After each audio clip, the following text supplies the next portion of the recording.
वो उसमें 2 लोगों को मतलब चार नागर परिषद द्वारा भेजे गए थे। उसमें 2 कुत्तियों पर लाठियों मार मार कर उसकी हत्या करने का प्रयत्न करा और एक वहीं पर मर गई।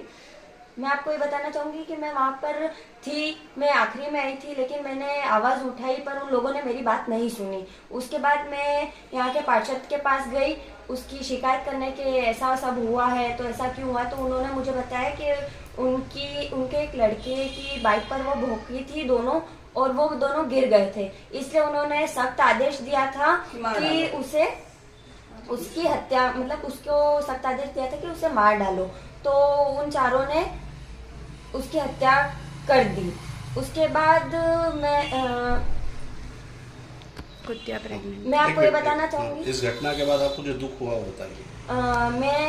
मैं उस घटना में बहुत रोई। यहाँ पर जब उसको मारा उसके बाद भी मैं बहुत रोई थी और फिर मुझे बहुत दुख हुआ। वो दोनों ऐसे नहीं थे। जो फीमेल डॉग थी वो एक्चुअली प्रेग्नेंट थी, वो कुछ बच्चों को जन्म देने वाली थी, इसलिए वह लोगों को ऊपर भौंक रही थी जो भी उसके पास से निकलता था। और ऐसा कुछ भी नहीं था कि वो पागल है या ऐसा कुछ भी नहीं था, सिर्फ वो उसको प्रोटेक्ट करने के लिए भौंक रही थी।